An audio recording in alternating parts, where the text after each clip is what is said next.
Olá, galerinha! Sou a professora Alessandra, aqui do campus Nova Chavantina, da Universidade do Estado de Mato Grosso. Vamos falar sobre condutos forçados nessa nossa aula de hidrologia e hidráulica. Para a gente entender o que seria condutos forçados, vamos imaginar, lembrando as aulas anteriores, pessoal, não esqueça, tá? Eu tenho aqui um ponto, bem aqui um ponto A, e bem aqui eu tenho um ponto B. Para que essa água que está nesse ponto aqui, isso aqui é um pé de crivo, tá, pessoal? Isso aqui é uma linha de sucção. Essa linha de sucção, para que você saia, olha, eu tenho o ponto C aqui, eu tenho o ponto B e o ponto A. Até chegar nessa bomba que está bem aqui, essa água que está nesse reservatório aqui, ela precisa sair deste ponto, passar por toda essa linha, desde o ponto C, ponto B, o ponto A, chegar até a casa de bombas, que seria a casa de bombas seria essa daqui, tá? Casa de bombas. A bomba está reservada, está guardada aqui dentro, tá? Por causa dos intempéries, o clima, chuva, animais, né? Roubo. E aqui seria o suporte para a sua linha de sucção. E o que acontece? Quando você existe a necessidade de transferir um ponto de água, esse ponto de água, para outro ponto de água, e que você não tem a gravidade ou a declividade para fazer esse trabalho para vocês, vocês precisam retirar de um ponto ao outro. E o que vocês têm seria a ação de uma energia, né? Seria as máquinas hidráulicas. As máquinas hidráulicas, pessoal, são as bombas. As bombas vão fazer o serviço de quais serviços para vocês? Seria qual? Seria transferir um ponto de água a outro ponto de água. Eu estou sendo reservatório, vamos imaginar que isso aqui seja para fazer um sistema de irrigação funcional, um pivô, por exemplo. O que ele vai fazer? Ele vai fazer com que essa água que está bem aqui seja transferida a um aspersor, por exemplo. Então, para que ele faça essa movimentação, ela precisa exercer uma pressão dentro desses tubos que estão aqui dentro. Esses tubos que estão aqui dentro, eles têm uma diferença. A pressão do tubo que está aqui e a pressão atmosférica, elas são diferentes. E a pressão daqui que está funcionando aqui dentro, elas são maiores, tá? E quando isso acontece, essa pressão que está aqui dentro, ela faz com que essa energia que você está fazendo a sucção consiga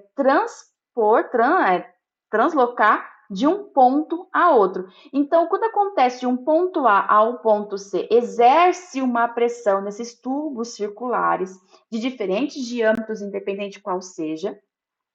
Eles acontecem, então, a movimentação, o deslocamento. O que é diferente quando estamos falando de condutos abertos? Os condutos abertos, aqui são diferentes, estão dos condutos forçados. Os condutos abertos, elas são o quê? Elas são a atmosfera, a pressão atmosférica, ela é nula praticamente nos sistemas de condutos abertos. O que acontece? Nos condutos abertos, a pressão atmosférica ela não vai fazer interferir na movimentação desse fluido que está bem aqui. Esse fluido vai translocar de um ponto ao outro ponto, do ponto A ao ponto B, somente pela ação da declividade, tá? Então, quais são os pontos mais importantes aqui? Então, a pressão atmosférica vai existir aqui? Vai, mas só que lembrando que nas aulas anteriores, quando existia, por exemplo, um reservatório, né? Tinha um reservatório aqui, tinha uma superfície de água sobre ela, a pressão atmosférica que existia sobre essa superfície de água, a gente transformava isso aqui muito próximo de zero. O que exercia pressão sobre esse ponto que estava bem aqui era apenas a altura dessa água que estava aqui. O que vai acontecer aqui nesse ponto de reservatório, nesse ponto de água? Ele não vai trabalhar de um ponto ao outro com a movimentação da pressão atmosférica, e sim com o deslocamento de uma água por declividade e a ação da gravidade nesse ponto que estiver aqui. Então, as partes mais importantes que estão aqui não seria a pressão atmosférica, e sim os pontos de condutos forçados seria a pressão exercida dentro dessa tubulação. E aí, o que vocês têm aqui? Esses condutos forçados, então ele acaba se denominando sobre condutos forçados, como o nome já disse, mas também são chamados de condutos sob pressão. Ele vai trabalhar todas as sessões, do começo, meio e fim, dessa sessão fechada, completamente cheio ou quase 100% de água, ou água, eu falo água porque a maioria dos nossos exercícios, né, nosso objetivo é translocar, né, é transportar um ponto de água, um reservatório até uns emissores, por exemplo.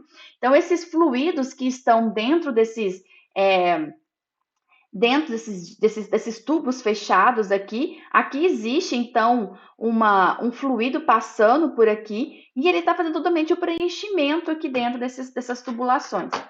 E aí o que acontece? Como eu tenho uma pressão interna diferente da pressão atmosférica, isso faz com que esse fluido que está nesse ponto, ele chegue até o ponto desejado. Então aqui são uns condutos forçados. Então, pessoal, uma revisãozinha só para ver se vocês lembram. O que acontece quando eu falo para vocês que vocês precisam transportar de um ponto 1 a um ponto 2? Vocês precisam sair com um fluido do ponto 1 ao ponto 2, independente se ele vai seguir com o mesmo diâmetro ou se ele vai modificar o seu diâmetro. Quando você tem a condução desta água, vocês aprenderam que existe a equação da continuidade. O que é importante nisso? Vocês têm que lembrar que quando vocês estão trabalhando com velocidades diferentes e diâmetros diferentes, a vazão que está aqui dentro ela vai ser a mesma que vai ser transportada de um ponto ao outro. Isso não vai ser modificado. O que vai ser diferente seria a vazão continua a mesma nesse aqui e vai ser a mesma coisa aqui. Isso eu quero que vocês lembrem da aula anterior. O que vai ser diferente vai ser então a sua velocidade e a sua área em questão. Quando isso acontece, você tem o volume transportado iguais de um ponto ao outro. Esse volume transportado que estão aqui de um ponto ao outro, que influencia a sua vazão, ele vai ter que chegar do ponto desejado. Então, lembrando que o que acontece? A vazão no ponto 1, a vazão do ponto 2, elas vão ser iguais.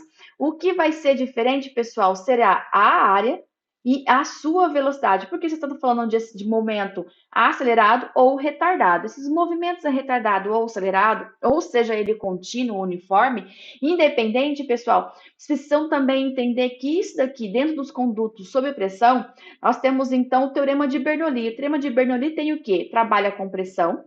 A pressão influencia dentro desses condutos que estão aqui dentro. Quando nós temos a viscosidade, a massa específica, a densidade aqui dentro.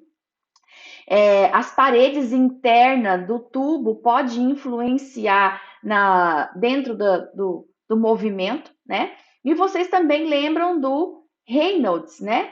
O Reynolds, pessoal, ele fez o que com vocês? Ele trabalhou com a teoria onde o escoamento laminar ou transicional ou turbulento influencia diretamente dentro dos tubos. Ele pode ser totalmente laminar do começo, meio e fim. Vocês vão perceber que o sistema de irrigação por microgotejamento ou gotejamento, eles trabalham mais próximo do sistema laminar. E vocês vão perceber que quando estão trabalhando em sistema de aspersão, por exemplo, o sistema dele é muito mais próximo do turbulento. E as paredes, eles acabam influenciando também esse movimento de água. Por que ele é importante? Vocês vão perceber que quando a gente estava falando do teorema de Bernoulli, nós não tínhamos, nós falávamos sobre o prático, né? Sobre a teoria. E lá, pessoal, era tudo muito lindo, muito perfeito, mas vocês estão percebendo que esse fluido que está passando aqui, ele está exercendo sobre essa parede um certo impacto, ele tem um certo movimento que pressiona, que movimenta, que faz com que essas paredes sejam diferentes a cada ponto, se está falando de laminar, ou transicional, ou turbulento. Então, esse regime de escoamento que vocês viram na aula anterior, ele vai influenciar também na perda de carga. Ah, tá. Lembrando, olha só, nós temos o Reynolds, que vocês podem ter essa fórmula. É só uma revisãozinha. Vocês viram isso aqui na aula anterior. Só para lembrar que vocês vão precisar de algum momento da sua vida, quando vocês forem fazer algum projeto de irrigação, existem diferentes tipos de fórmulas. A mais comum que vocês vão encontrar seria falar sobre teorema de Bernoulli, onde vocês vão encontrar a perda de carga ali dentro. Tem também sobre o Hazen-Williams, Flamet, mas também temos nossa famosa perda de carga, que é trabalhada com fórmulas universais. E elas utilizam o Reynolds para isso. Por que o Reynolds é tão importante? Quanto mais calmo for o seu regime, mais tranquilo ele é, menos impacto ele vai causar, danificações, problemas, ele vai ser tranquilo, leve. Quanto mais próximo de um regime turbulento, mais problemático será o seu escoamento, né? Então, vocês precisam lembrar que esse regime, tanto laminar como turbulento, ele vai influenciar tanto na sua perda de carga, né? Como na sua perda de carga, que influencia tanto, é influenciado tanto pelos regimes laminar, como também pelos acessórios. Os acessórios também faz com que exista uma certa perda de carga nessa tubulação, porque olha só, um regime totalmente contínuo, lindo e laminar, sem curva, sem nada, ele vai seguir uma trajetória tranquila. Mas ao ponto que você precisa fazer o desvio desse fluido, aqui já existe então um acessório. Quando acontece a, o fluido está indo, ele vai ter que se chocar, né? E ao mesmo tempo vai ter que descer sobre essa parede. Então, esses acessórios também fazem uma influência direta também sobre as perdas de carga. Mas nós estamos andando e vamos falar sobre mais um pouquinho sobre as perdas de carga e sobre as perdas de carga localizada.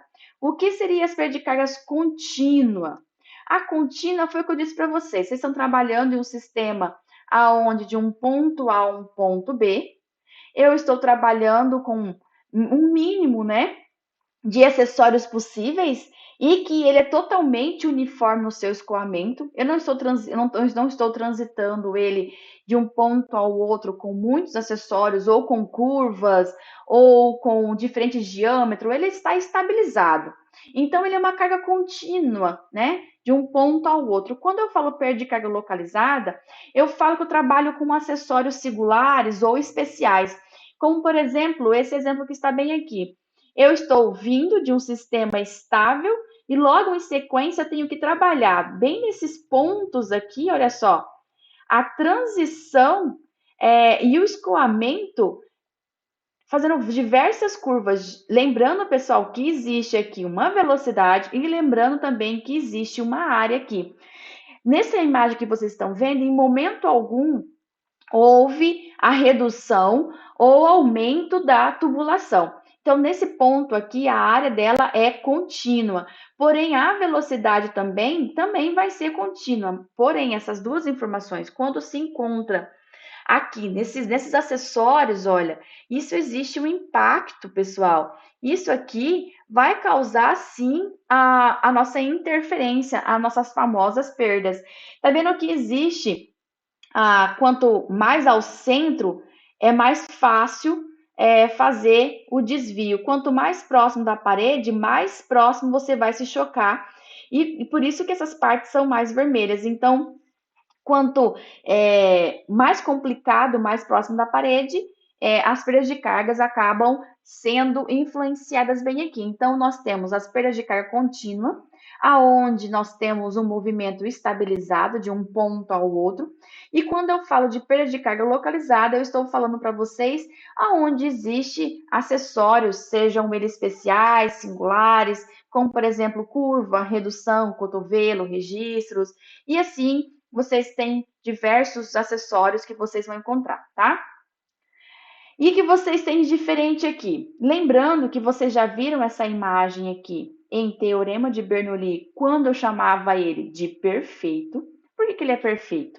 Se vocês aprenderam que existe curvas e acessórios e que se você diminui ou se você aumenta a sua área de contato, a sua velocidade também modifica, estão percebendo que existe, então, do perfeito apenas na teoria. Quando vocês estão falando na prática, pessoal, eu estou falando do real. Eu estou trabalhando com uma situação mais próxima de projetos, por exemplo, de irrigação, aonde vai existir os famosos acessórios, né? As famosas curvas. Só para vocês terem uma noção que existe a curva do começo, meio e fim, quando vocês viram aquela imagem onde tinha uma bomba bem aqui, Ao fazer a sucção, tinha um pé de crivo bem aqui. Olha só esse pequeno pedaço do ponto A ao ponto B eu tenho um acessório, dois acessórios e eu vou ter um acessório de acoplamento bem aqui. Esse pequeno espaço aqui, eu já tenho no mínimo três acessórios para fazer esse movimento. Eu tenho o quê? O desnível, pessoal. Se eu estou falando que a bomba está em nível ao seu solo, daqui para cá eu tenho um desnível. Então, vamos dizer assim, o perfeito fica muito mais fácil de ser entendido para vocês entenderem como que funciona a linha pisométrica, que seria a pressão que vocês estão trabalhando, o trajeto de vocês, que seria, por exemplo, você está descendo ou está subindo, que vai modificar a sua velocidade, e de um ponto 1 a um ponto 2, pessoal, vocês têm diferentes tipos de altura. Essas alturas também podem modificar a sua trajetória. Claro, com um ponto de referência. Esses fluidos perfeitos, ele acaba, então, seguindo um raciocínio de linha de energias constantes. O que acontece com a nossa energia, nossa linha de energia real? Ela vai seguir o nosso trajeto, né? Ela não vai ser constante. O ponto H do ponto 1 ao H do ponto 2, a energia daqui, elas são iguais. Quando eu falo para vocês, estou falando para vocês do sistema real, prático, ali na prática mesmo, pessoal, é a sua perda de energia que está acontecendo no ponto 1 até chegar ao seu ponto 2, ela tem sim um decréscimo, né? Dentro desse ponto. E esse decréscimo, pessoal, para que ele fique uma linha constante e que combine ao final do nosso fluido perfeito que estava aqui do lado, olha, eu preciso fazer com que essa linha que está descendo acaba ficando igual um do ponto do outro, acrescentando. Vou modificar aqui a cor aqui. Aqui, olha, ele acaba modificando essa altura que vocês estão vendo aqui, para que elas fiquem iguais, eu acrescento, então, a nossa famosa perda de carga. Aqui, nosso teorema de Bernoulli nos dá uma ideia, uma noção que já existe uma perda de carga. Como vocês já entenderam o que é um fluido perfeito, para que vocês entendam o que é a perda de carga, para que fiquem, então, os dois sistemas iguais. Sem acrescentar essa perda de carga, elas ficam diferentes. E elas que acontece? Ela tem que sair de um ponto do ponto 1 ao ponto 2. O que acontece com essas energias? Lembra, pessoal, que nada se cria, né? Nada se perde, tudo se transforma. Então, para sair do ponto 1 ao ponto 2, o seu ponto desejado, tem energia sendo trabalhada aqui. Ela está sendo transformada de algum jeito.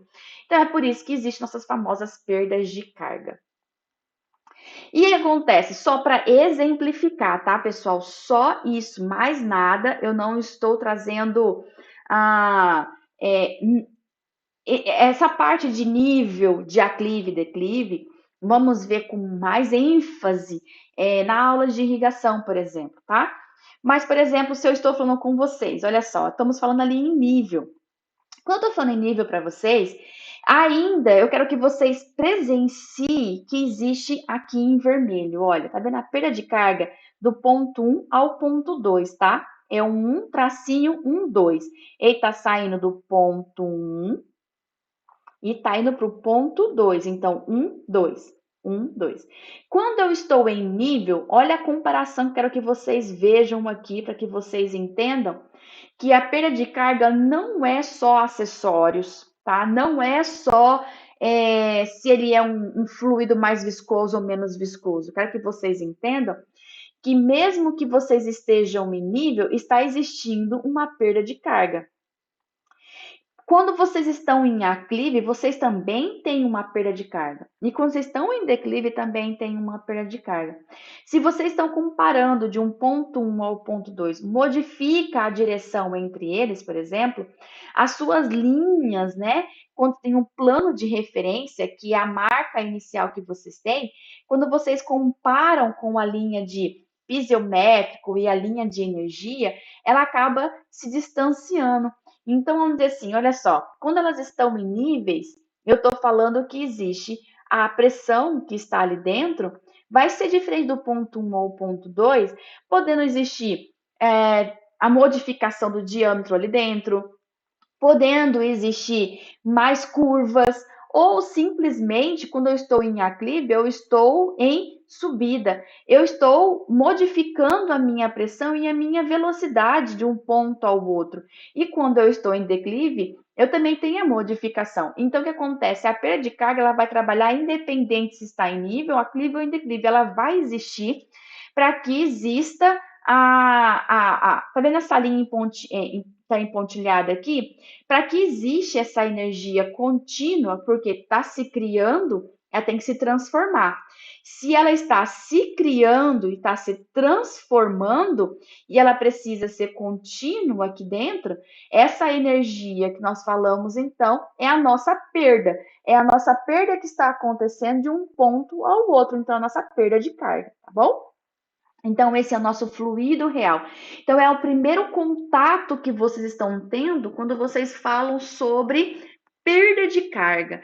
Essa perda de carga que vocês têm, olha só, a parte mais importante é vocês trabalharem com os diferentes tipos de energia que vocês têm, seja ele a cinemática, de pressão ou de altura, seja por diferentes materiais, seja por acessórios, seja por curva, mas essa perda de carga aqui, ela passa a existir no teorema de Bernoulli quando eu estou falando em fluidos reais. Isso quer dizer que para que a perda de carga que se criou no ponto 1 seja igual à perda de carga 2 que foi transformada de um ponto ao outro, necessariamente obrigatoriamente, na verdade, precisa existir essa perda de carga para que se haja essa continuidade, esse equilíbrio entre as perdas, tá? A energia. Então, aqui entra a nossa perda de carga, tá? O que vocês têm aqui? Quando eu estou tentando exemplificar para vocês, olha pessoal, existe um ponto 1 ao ponto 2, eu estou trazendo para vocês então essa imagem. Vamos aqui, olha, do ponto 1 ao ponto 2. O que vocês estão olhando para essa imagem? Você está vendo que existe um reservatório, olha, o reservatório no ponto 1 e existe o reservatório no ponto 2. Que existe, olha, a perda de carga no ponto 1 e a perda de carga no ponto 2. Eu estou falando que existe diâmetro no ponto 1 e o diâmetro no ponto 2. Olhando as imagens, só podemos retirar o quê? Que para sair do ponto 1 ao ponto 2, olha só a altura que está neste ponto a esse ponto aqui. Se a gente for colocar como referência, esse aqui, o ponto referencial aqui, tá? Eu tenho o plano referencial bem aqui. E esse ponto a esse ponto aqui, olha só, o Z2 é diferente do meu Z1, certo? Para sair desse ponto a chegar a esse ponto aqui, eu estou criando uma certa situação e preciso chegar até esse ponto. Então, eu estou usando energias, as minhas energias aqui, ó, ela não pode ser destruída, né? Se ela está sendo criada, eu estou transformando ela. O que vocês conseguem visualizar desse ponto ao outro? Que existe uma vazão chegando aqui, saindo daqui e chegando até esse ponto aqui. Se ele está no R1 e está chegando até o R2, o que está acontecendo? Existe, então, diferente, né? O diâmetro 1, ele é maior que o diâmetro ponto 2. Então, consequentemente, a nossa velocidade aqui também vai ser diferente. O que vocês estão lembrando aqui? Olha só, recapitulando, a nossa equação da continuidade. Vocês estão percebendo que tudo o que vocês aprendem se acumula? Olha outro ponto bacana aqui. Olha Reynolds trabalhando aqui. Eu tenho meu sistema de reservatório, que tem um fluido aqui dentro, trabalhando para outro fluido aqui. Quando eu trabalho com velocidades aqui, eu estou trabalhando com um regime de escoamento. O meu regime de escoamento mais tranquilo, ele vai sair de um ponto onde a minha velocidade é mais tranquila. Quando essa minha velocidade passar para uma velocidade, para um tubo Quando o meu fluido passar de um diâmetro maior para um diâmetro menor, a minha velocidade aqui vai aumentar. Então, eu vou translocar de um ponto 1 ao ponto 2 num regime, provavelmente aqui, pode ser ou não, aqui vir laminar e aqui turbulento, ou aqui vir laminar e aqui transicional, por exemplo. Você está modificando a sua velocidade. Olha só a altura de velocidade aqui, tá vendo? Olha, é diferente dessa altura aqui. Mas as perdas de carga para sair de um ponto ao outro, elas estão existindo. Porque existe acessórios, existe tubulações, existe aqui o nosso famoso Reynolds, né? Nosso regime laminar.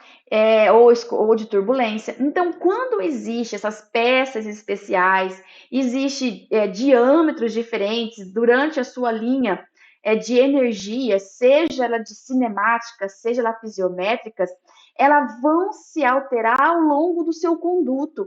Então, vamos dizer assim, traçá-las, né? De um ponto a 1 ao ponto 2, essas cargas de posição que vocês estão vendo aí, do ponto 1 ao ponto 2, conhecendo a pressão, conhecendo a velocidade nesses trechos, vocês acabam entendendo que vai ter que existir a nossa transformação, nossas perdas de carga para que ela comece e se inicie nossa energia. As nossas perdas de carga é o conjunto que está aqui. Então, vamos dizer assim, basta conhecer essa singularidade dessas canalizações desse trecho do ponto 1.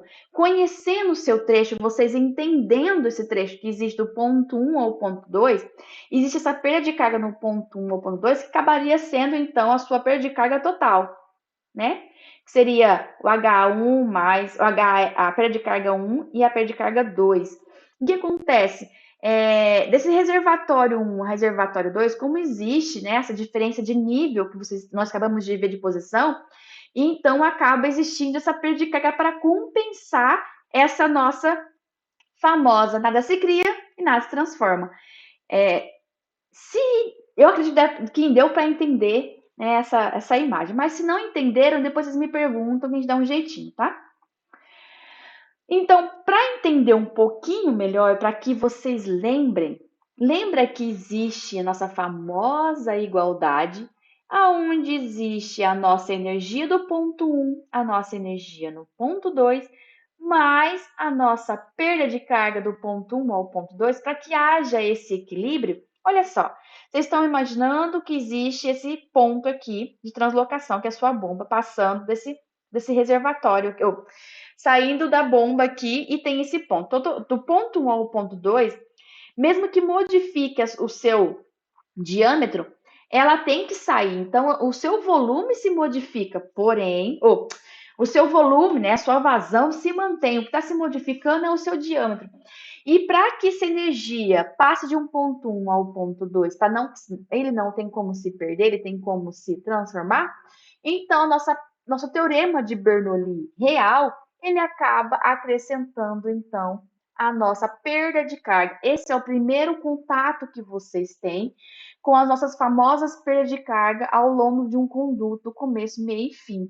Então, é aqui que ele se cria, tá vendo? Olha, para vocês entenderem, naquela imagem anterior, para vocês entenderem melhor ainda, né, para melhorar ainda a entendimento, saindo do ponto 1 ao ponto 2, agora coloca a imaginação para funcionar e coloca tudo que vocês viram na imagem anterior na fórmula.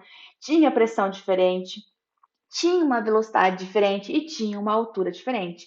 Tinha a pressão do ponto 2 no ponto 1 e que para que se haja igualdade, teve que se acrescentar as nossas famosas perdas de carga do ponto 1 ao ponto 2.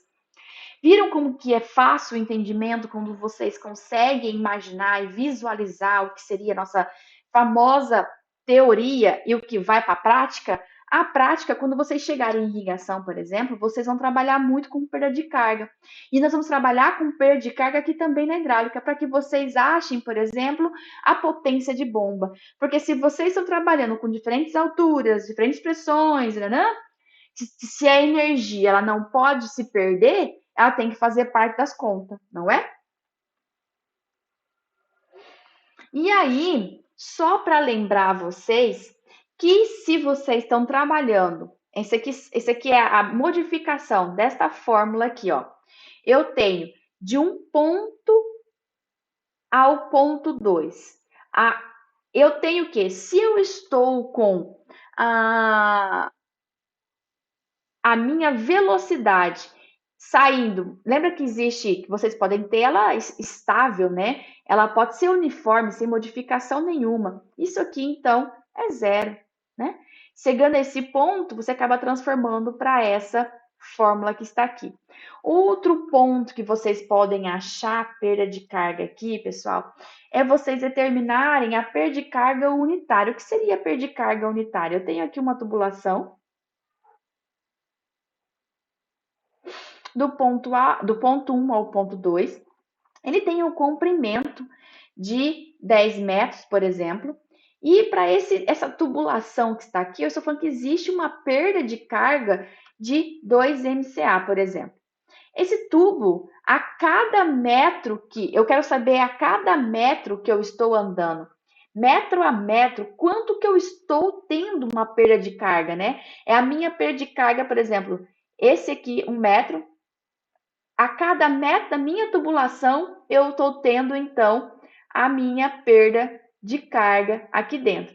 O que seria, então, essa perda de carga? Se a cada metro que eu estou andando existe uma perda de carga, então eu vou fazer, então, eu vou tentar encontrar qual que seria. Se você tem aqui 2 dividido por 10, então vai dar aqui 0,2 MCA por MCA, ou metro por metro. Então, a cada metro que você anda na tubulação, vocês têm uma perda de carga de 0,2. Isso aqui seria a sua perda de carga unitária. Mas, professor, onde eu vou usar isso? Ela é importante? Sim, ela também é importante, porque ela também é uma perda de carga. A diferença é que ela não é o total do seu ponto, e sim metro a metro. Vocês vão usar em Hazen-Williams, por exemplo, algumas fórmulas. E para que vocês aprenderam a perda de carga em Teorema de Bernoulli.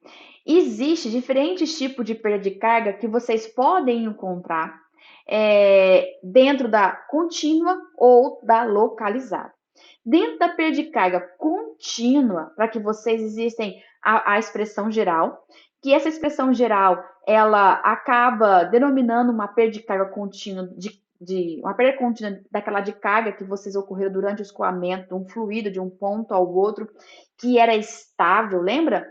Uma vez que ele está estabilizado, é que não está ocorrendo mudança nenhuma na sua velocidade, desde diâmetro, rugosidade, a tubulação permanece constante, isso então seria a sua perda de carga contínua. Então, quando ele não está resistindo, né, ao escoamento, né, à água, ele acaba sendo diretamente proporcional ao comprimento da canalização, proporcional à potência da velocidade média. Isso a gente já viu. Isso aqui, pessoal, é um resuminho. Aqui, ó. Opa, tá aqui, ó. Esse daqui, pessoal, é um resumo que a gente conversou durante as aulas inteirinha, tá? O que seria, então, a perda de carga, essa resistência que vocês vão ter quando estão falando sobre perda de carga, e eu acrescento o contínua, né?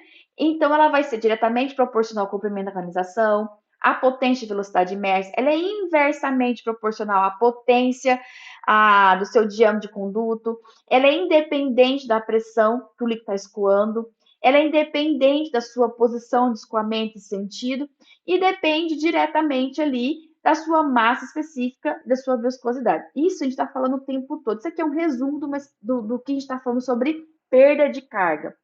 E o que seria, então, uma fórmula de uma expressão geral para que vocês entendam que existem diferentes tipos de fórmulas para falar?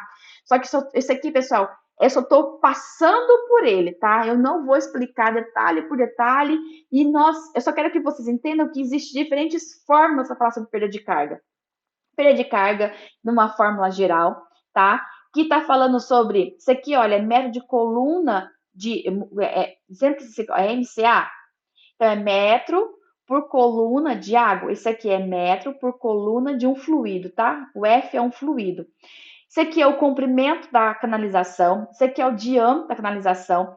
Esse daqui, pessoal, é o coeficiente que vai considerar a característica do fluido e do seu conduto. E ele é adimensional, tá? Ele é tabelado e vocês podem encontrar ele em diferentes formatos, em fórmulas, mas também ele é a sua fórmula geral de expressar como vocês podem também encontrar a perda de carga.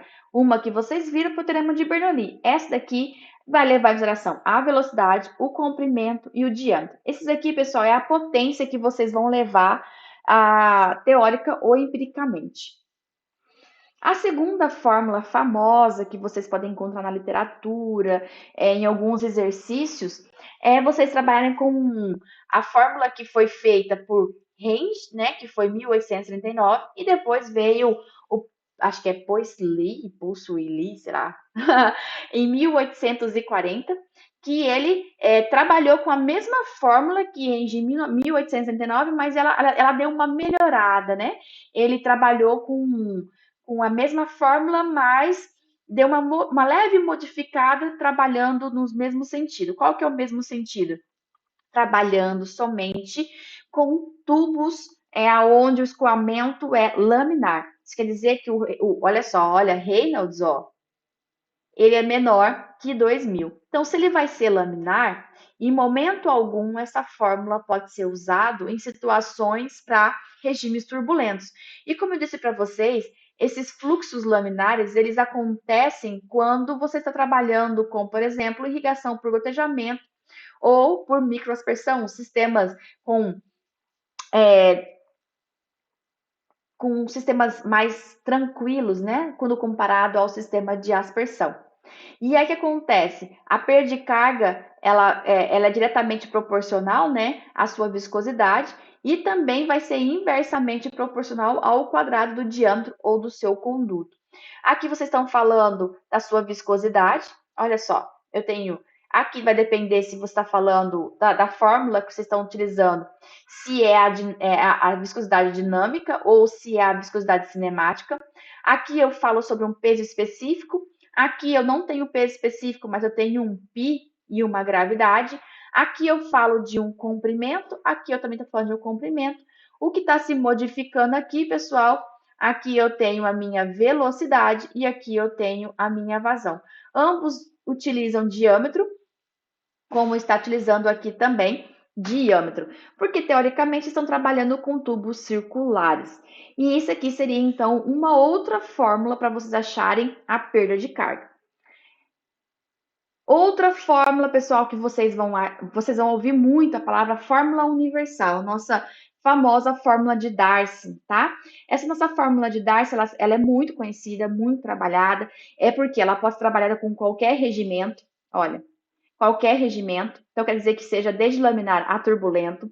Eu posso trabalhar com qualquer diâmetro de tubulação, eu posso trabalhar com qualquer líquido, com qualquer temperatura e com qualquer material. Então, por ela ser ampla e trabalhar com todos os tipos, com uma análise, né, a aplicação e com diferentes tipos de projetos, ela acaba sendo, então, nossa famosa fórmula universal.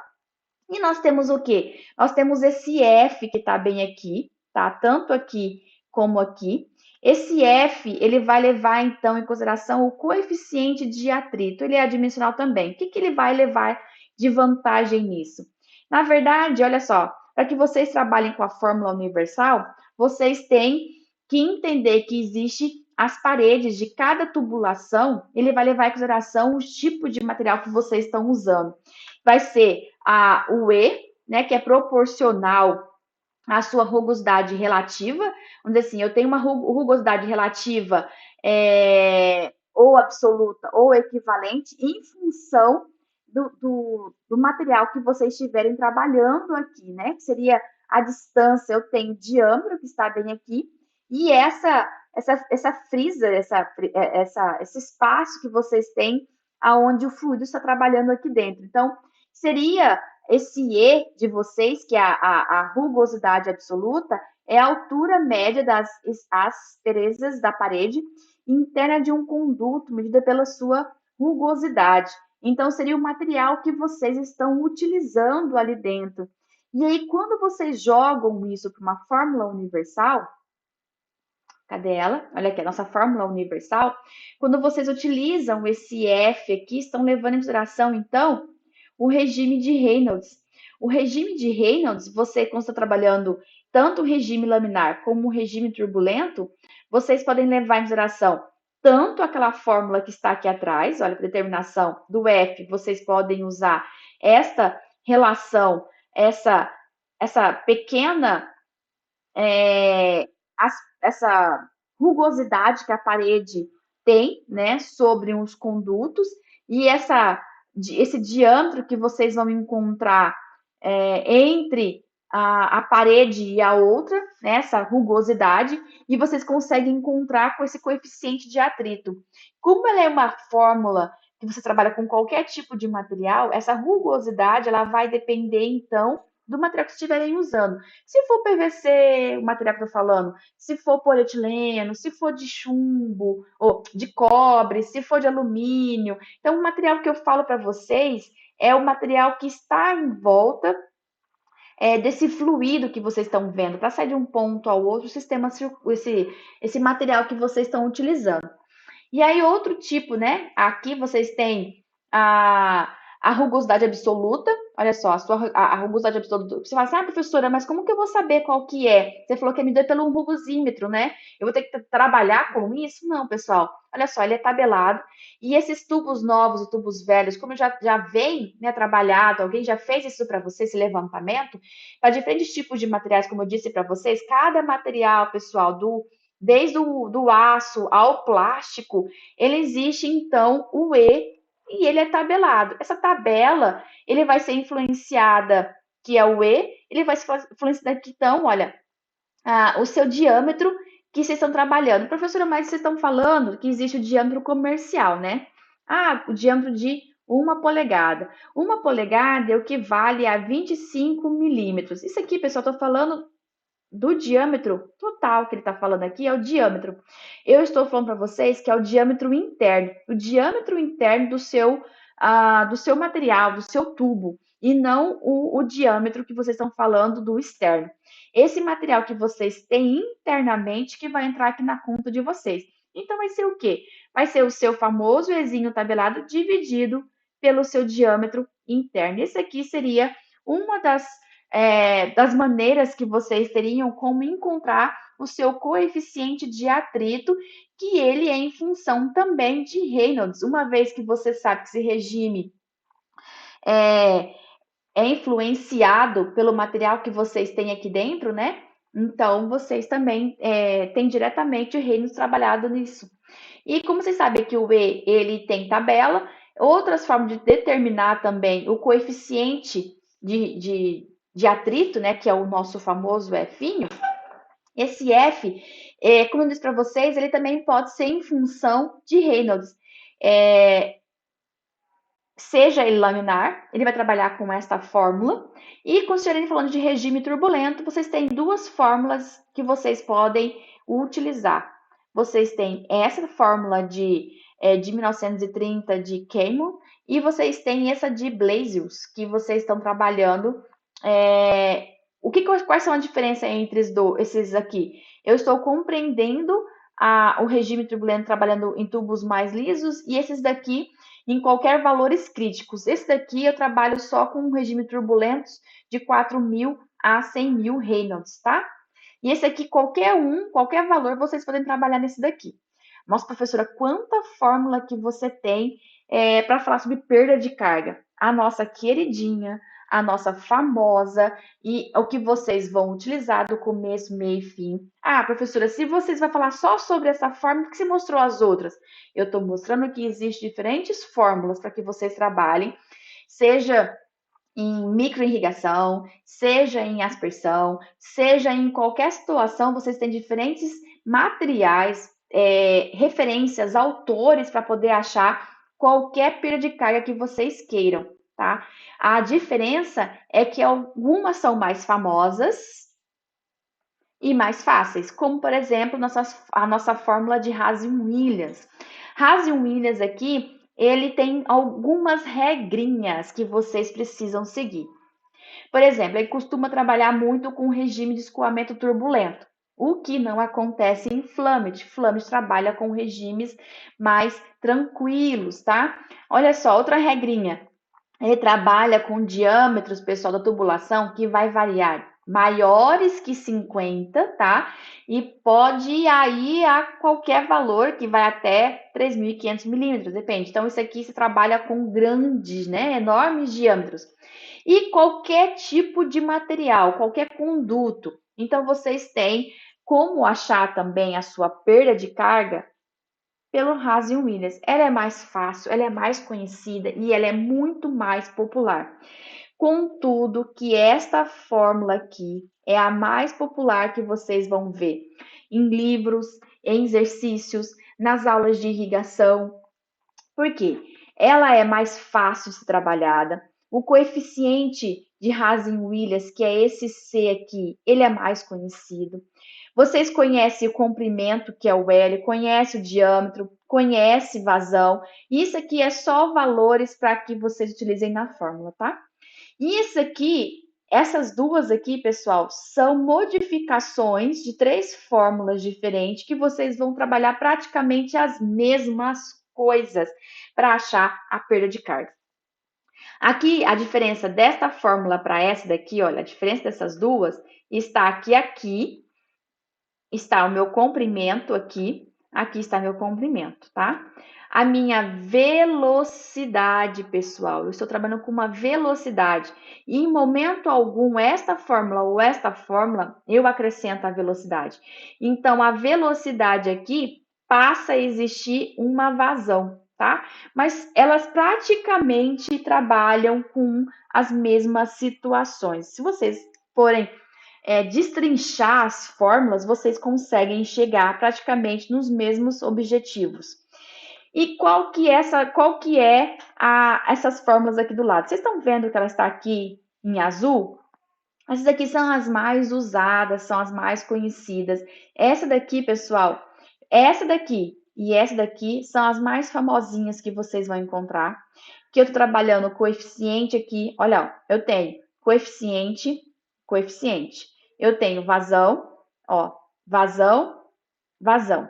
Eu tenho aqui perda de carga, eu tenho a minha perda de carga. Mas, professora, mas cadê a perda de carga? Perda de carga. Comprimento, comprimento. Olha aqui, lembra na nossa perda de carga unitária? Então, a nossa perda de carga está aqui e o nosso comprimento está aqui. Ela está tantas coisas que estão aqui, todos os elementos que estão aqui também. A diferença é que o nosso comprimento e a nossa perda de carga, ela está indiretamente embutida aqui, junto com a perda de carga unitária. São essas fórmulas mais comuns que vocês vão encontrar. E as demais? Usa? Sim, usa. Depende do seu objetivo, depende do exercício, da sua necessidade. Uma vez que você sabe usar isso daqui, sabe matemática e sabe usar uma calculadora ou uma planilha de Excel, você não precisa decorar todas essas fórmulas. Utilizem as que vocês têm em mãos, certo? E que vocês vão conseguir encontrar qualquer resultado que vocês queiram. Mas, quando vocês estiverem em sala de aula e vocês forem fazer, por exemplo, um dia uma prova, vocês têm autorização de utilizar uma cola e vocês podem colocar qualquer fórmula e qualquer teoria dentro dessa cola. Até lá, pessoal, vocês podem utilizar as aulas mesmo para decorar, para não ter que decorar as fórmulas que vocês estão trabalhando aqui comigo. Qual que é a outra? Ah, tá. O que que mudou aqui, pessoal? Desta forma de Hazen-Williams, eu coloquei aqui quais são os critérios, né? E aqui, pessoal, eu coloquei o que significa, porque eu acabei falando aqui, olha, isso aqui é o comprimento, velocidade, é coeficiente de rugosidade de Hazen-Williams, diâmetro, isso aqui é a perda de carga unitária. Então, eu acabei colocando, no fim eu coloquei uma legenda aqui para vocês aqui do ladinho, para que vocês identifiquem cada uma delas aqui, tá? E aí, pessoal, como eu falei para vocês, que esse C aqui, olha, o coeficiente de Hazen-Williams, ele é tabelado, ele é adimensional e ele é em função do material do tubo que vocês estão trabalhando, da canalização, então ele é tabelado. Então tá aqui uma tabela para vocês. Aqui tem a tabela de aço, o aço, de aço, diferentes tipos de aço, novos, usados, por idade, tem o chumbo e tem nossos plásticos, então aqui está o nosso C. Então, cada autor, cada livro, cada tabela vai trazer essas informações aqui. Eu trouxe para vocês também a BNT, dos diâmetros, não os internos, e sim o diâmetro geral. Eu trouxe também conhecimento para vocês como que funciona. Ah, professora, mas isso faz importância? Ó, por exemplo, vocês sabem que uma polegada, ela equivale na prática 25 milímetros, né? 25 milímetros, se vocês forem trabalhar ela, vocês conseguem, se vocês sabem que isso aqui equivale a isso, qualquer valor aqui dentro vocês conseguem saber em função do número que está aqui. Por exemplo, vamos pegar 3 oitavos. Quanto que equivale em milímetro 3 oitavos? Oh, caramba. Calma aí, deixa eu apagar aqui que ficou muito feio. Ficou feio, ainda bem vocês conseguiram entender, né? Aqui, 3 oitavos. Olha só. Vocês têm 3 oitavos da sua polegada. O que seria, como que vocês conseguiriam achar? Vocês têm que uma polegada equivale 25 milímetros. Isso aqui é 3 oitavos de 25 milímetros. Então, vocês têm 3 oitavos de 25 milímetros. Então, isso daqui, pessoal, deixa eu pegar na calculadora. Calma aí. Aí, pessoal, olha só, o que vocês têm aí? Vocês têm 3 oitavos de 25 milímetros. Vocês podem dividir 3 oitavos, que vai dar, se vocês dividirem essas informações que tá bem aqui, essas aqui daria 0,375, e aí você multiplicaria por 25, que daria então 9,375 milímetros.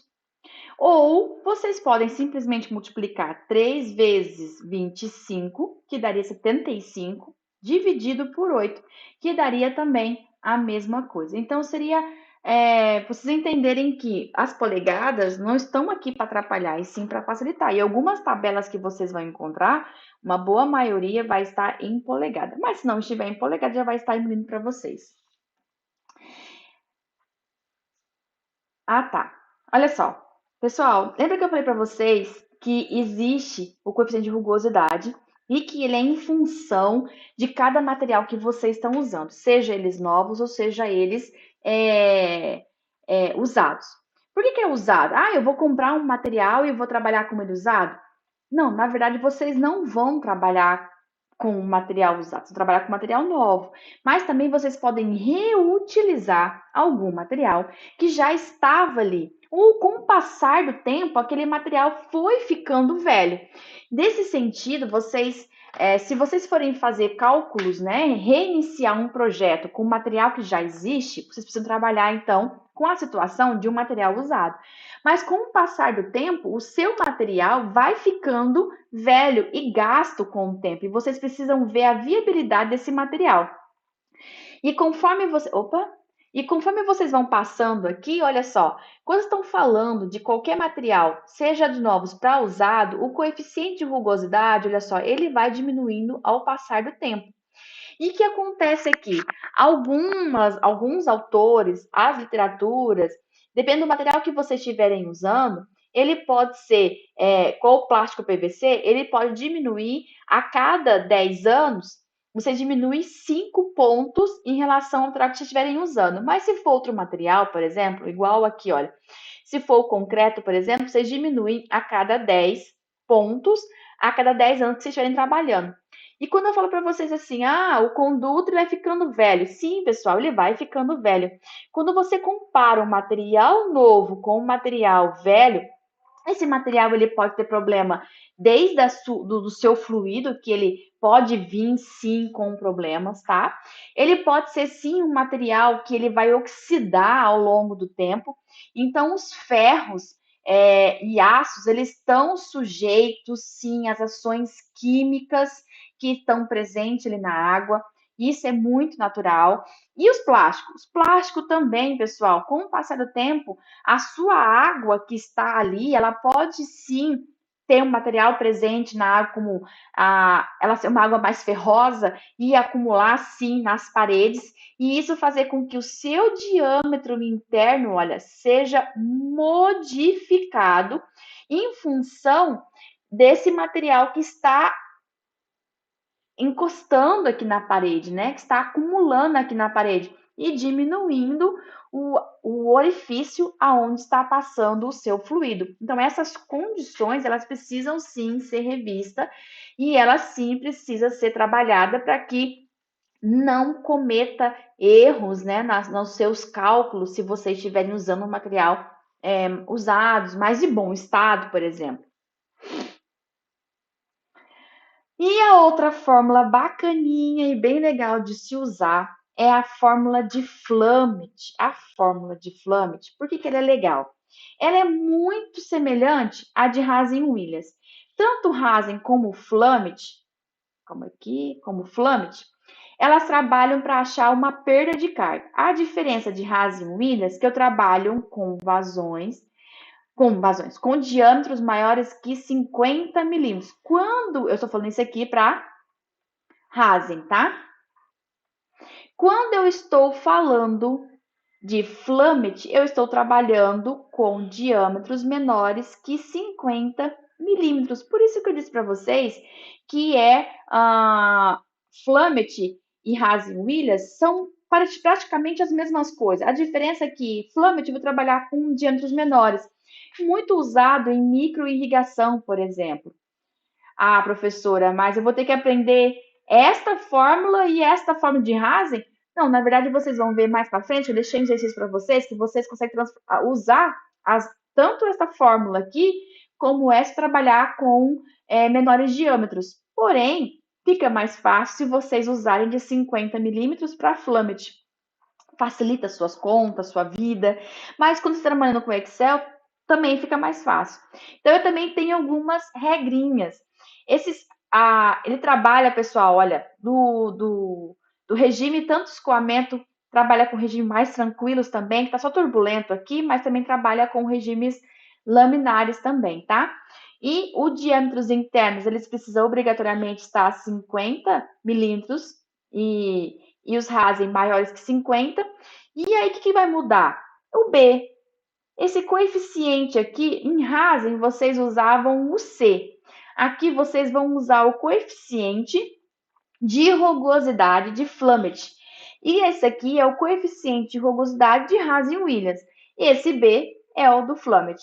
Então, ele também é tabelado, como também é tabelado o coeficiente de rugosidade de Hazen-Williams. Ah, olha só, eu tenho aqui, lembra que na perda de carga vocês tinham comprimento e velocidade? Aqui também tem esse tipo de situação. Tem o diâmetro. Aqui também vai ter uma fórmula, olha, com comprimento e vazão. Aqui, opa, pessoal, aqui tá. Calma aí. Aí, melhorou. Então, aqui, olha, vocês também estão trabalhando com as fórmulas em função das suas perdas de carga aqui, tá? E em função também de uma tabela, tanto para materiais ferrosos, mas aqui, pessoal, o B, ele é tanto, eu vou usar tanto para ferro como para aços novos. Aqui, tanto para ferro como para aços usados, tá? E o material seria, que vocês, os valores que vocês vão colocar aqui seriam somente esses aqui. Não existe mais tabelas ou mais conceitos, seriam somente esses valores que vocês encontram aqui na tabela. Pessoal, depois eu vou dar uma conferida e confirmo com vocês, mas eu acho que essa forma está correta. Mas eu quero ver se esse L aqui ficaria aqui ou aqui, tá? Ou se aqui eu tenho que substituir ele por uma velocidade que eu estou achando. Mas eu verifico para vocês. Isso aqui é a correria do dia a dia, tá? Isso acontece. E nós temos o quê? Até aqui, na fórmula de Hazen-Williams e Flammet, nós estávamos falando sobre perda de carga contínua. Para esse próximo slide, nós vamos falar sobre perda de carga localizada. Nós temos métodos diferentes para achar essa perda de carga localizada, mas aqui, para a gente, nós vamos considerar apenas o cálculo de métodos de comprimentos virtuais. O que seria? Olha só, para que vocês achem qual é o comprimento total desta linha que está aqui, vamos simular o comprimento que vocês têm de o contínuo, né? Qual que seria o estável que vocês têm, que seria o comprimento retilíneo, aquele uniforme mais estável. Pega ele. E depois vocês acrescentam o comprimento que vocês têm de cada acessório. Cada acessório que vocês têm, daqui até chegar em qualquer outro ponto, vocês têm um certo comprimento para cada diâmetro. E toda vez que vocês, por exemplo, aqui vai ter um valor, vocês vão somar com o valor daqui, soma com outro valor daqui. Conforme vocês vão somando, vocês vão então encontrando os seus comprimentos equivalentes. Então, a totalização do seu comprimento em relação aos métodos virtuais é você somar todos o seu comprimento que você tem, linear, estável que você tem, e pegar todos os seus acessórios e somar ali junto com o seu comprimento real, que é aquele que você tem de estável, aquele que você tem uniforme. E aí você pega tudo que você tem, soma com os comprimentos equivalentes e aí você vai ter então o comprimento total. Esse aqui é um exemplo mais prático que você vai encontrar, né? Vamos imaginar que você pega esse trecho que está aqui, ó. Tá vendo? Daqui a esse ponto, olha, daqui até aqui, desse ponto aqui eu tenho 5, não é? 5 metros. Daqui até aqui, olha só, desse ponto todinho, eu vou ter então 10 metros. Quando eu acrescento mais 5 metros em relação à tubulação, ele vai acabar ficando ao final 15 metros. E aí tem algumas tabelas que eu vou mostrar para vocês, que existe, por exemplo, cada peças que vocês têm como exemplo, isso também tem nas tabelas, isso vocês conseguem encontrar com facilidade, que cada comprimento, por exemplo, um cotovelo de 90 graus, por exemplo, vocês podem encontrar com diferentes tipos de diâmetro e comprimento, vocês conseguem encontrar, por exemplo, de curva de 90 graus. Em função do material, em função do seu diâmetro, vocês conseguem encontrar, então, a equivalência em metros da canalização. E o que acontece? Vamos pegar, por exemplo, se eu estou falando aqui dessa... Vamos fazer um exemplo. Eu tenho aqui, desço. Aqui eu tenho uma curva, tá? Aqui eu vou ter uma união e aqui eu vou ter, não, aqui eu vou ter uma luva e aqui eu vou ter uma curva e aqui eu vou ter um registro, tá? Um registro normal. Se aqui eu tenho uma luva aqui, olha, eu tenho uma luva, pode ser a luva de união mesmo. É tudo material de PVC. O que eu vou olhar? Qual é o meu material? É PVC. Qual que eu vou usar? 3/4, uma polegada? Vamos usar a polegada. Então, quer dizer que 3/4 ou uma polegada, meu PVC, minha luva de união, equivale a 0,1 metros. Quando eu estou falando aqui da minha curva, vamos colocar também PVC, eu tenho aqui 0,4. Quando eu estou falando aqui que eu tenho um registro, né? Eu tenho um registro aqui, tenho um registro. Vamos botar esse registro. Pode ser essa válvula de pé também, pode ser a válvula de pé. Vamos falar que isso aqui é uma linha de sucção. E aqui eu tenho, então, 13,3 metros. O que vai acontecer? Quando eu uso meu material como se fossem os meus métodos equivalentes, eu vou somar o meu comprimento, que é o meu comprimento que eu tenho de retilíneo e uniforme, e vou somar junto a esse meu material todos esses daqui e vai ser o meu comprimento equivalente. E se eu tivesse aqui duas luvas, bem aqui tivesse mais uma luva, então quer dizer que era mais um, tá?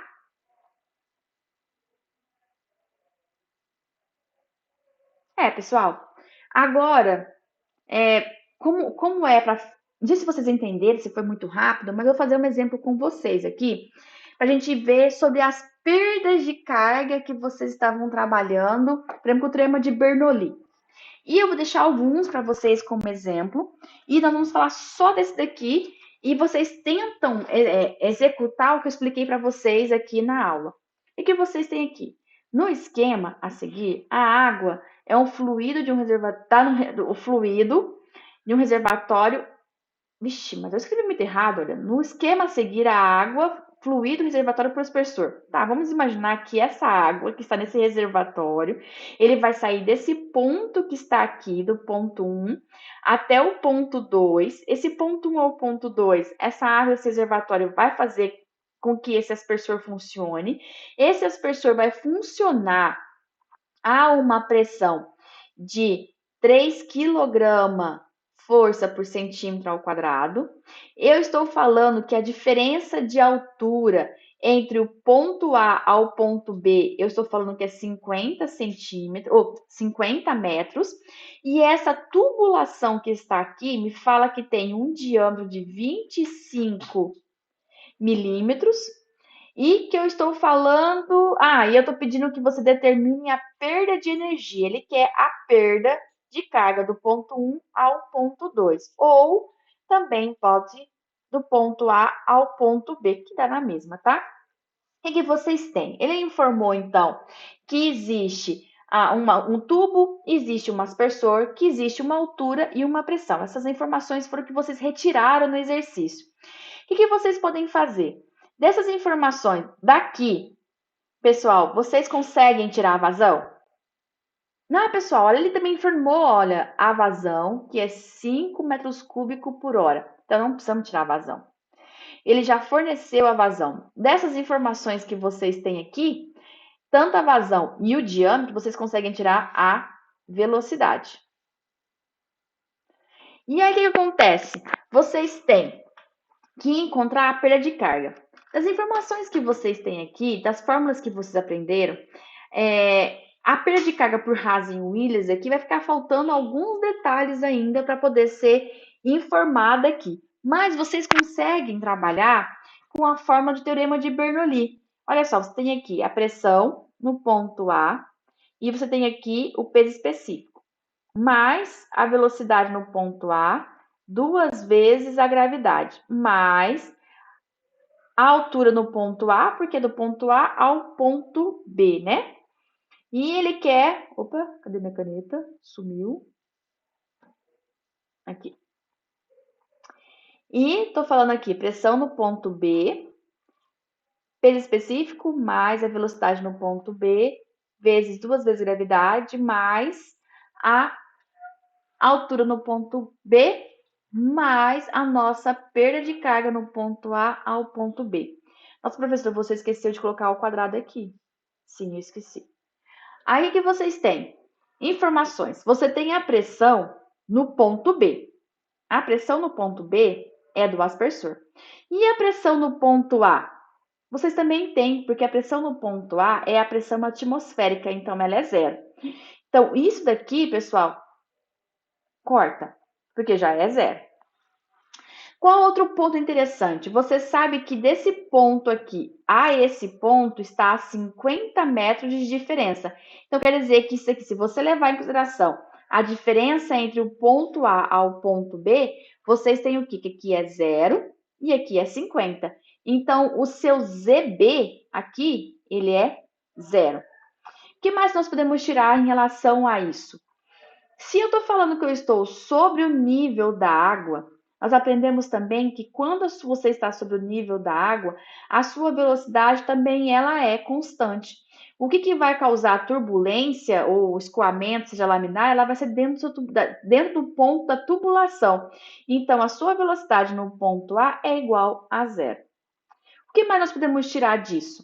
Nós sabemos que existe uma diferença de altura, que aqui é 50. A pressão no ponto B. A pressão no ponto B, ele disse, existe, olha pessoal, na aula anterior, eu expliquei para vocês que existia, por exemplo, como resolver a pressão de um jeito. Hoje eu vou resolver com vocês de outro jeito que também está certo. Por quê? Se nós trabalhamos que a pressão manométrica, tudo isso daqui vai dar tudo por metro, não é? Quando vocês trabalham com esta informação aqui, toda ela, somente a pressão no ponto B, levando em consideração que os dois fluidos são iguais, trabalha ele em MCA, vocês também conseguem encontrar essa informação. Então, uma vez que vocês têm aqui 3 kg força, se vocês multiplicam por 10 MCA aqui, vocês vão encontrar então 30 MCA. Então também é um outro jeito de vocês trabalharem com uma fórmula teorema de Bernoulli. Vocês também podem trabalhar com essa pressão como se fosse Pascal também. Só que embaixo vocês vão ter que usar 9.810, tá? E aqui eu coloco 30 MCA, tá? Mais a velocidade. Aí, pessoal, que entra o critério que vocês acharam aqui. Ele informou a vazão, informou o diâmetro e que nos vai dar a oportunidade de achar a velocidade no ponto B. E, consequentemente, eu consigo achar a minha perda de carga aqui. O que eu preciso fazer, então?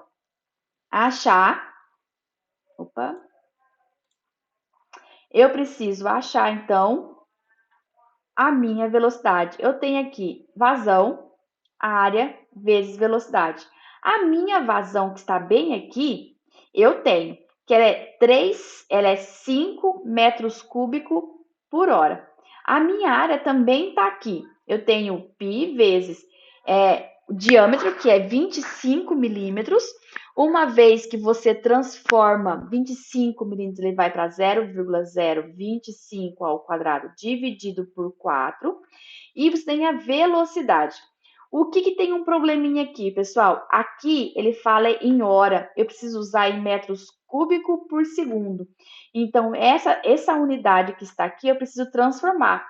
Então, se ele está aqui 5 metros cúbicos por hora, e eu preciso ir para metros cúbicos por segundo, então aqui eu vou dividir por 3.600. Dividindo essa informação, eu vou encontrar, então, aí eu vou apagar aqui, tá?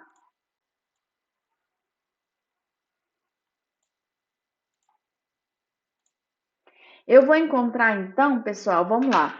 Eu vou pegar 5 e vou dividir por 3.600. Vai dar, então, um valor de 0,00139 metros cúbicos por segundo. O que eu tenho aqui?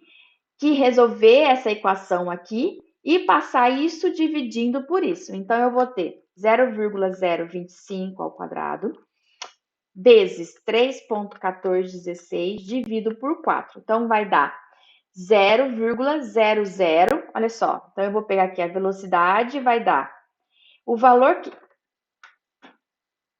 Calma aí, deixa eu apagar, isso vai ficar estranho. O que eu vou fazer aqui, então? Eu vou pegar aqui o valor que estava acompanhando a velocidade, vai passar dividindo, então é 0,00491. E vou copiar a minha vazão, que era de 139. Então, a minha velocidade no ponto B, né, que seria o que está chegando aqui, que seria passar para essa tubulação que está bem aqui, ela vai ser, então, 0,00139 dividido por 0,00491. Então, vai dar aqui 2,83 metros por segundo. Então, a minha velocidade no ponto B eu achei, que é 2,83. E eu vou voltar para minha caneta azul. Eu vou dividir por 2 vezes 9,81, que é a minha gravidade, e vou somar com a minha perda de carga, que é do ponto A ao ponto B. Fazendo... Opa, tem que levar o quadrado aqui, ó.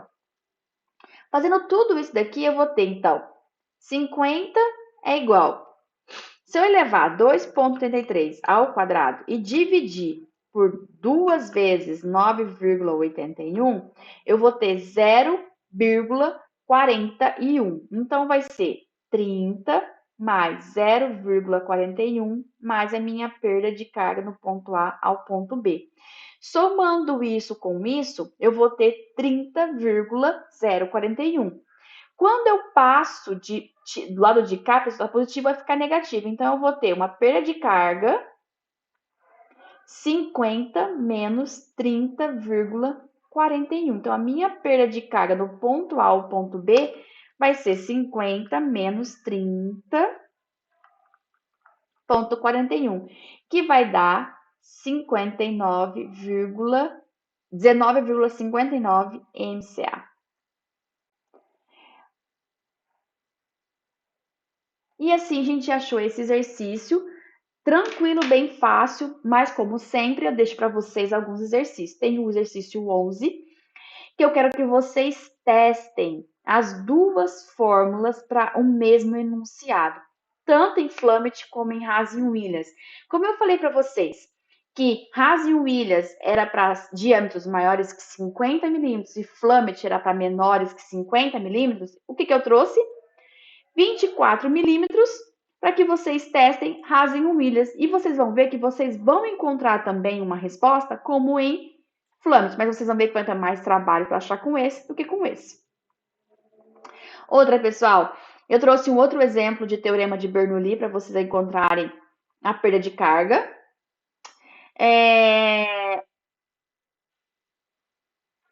Mais uma também, para que vocês achem a perda de carga. Esse aqui é uma perda de carga normal, tá vendo? Olha só, com uma perda de carga normal de 51 metros.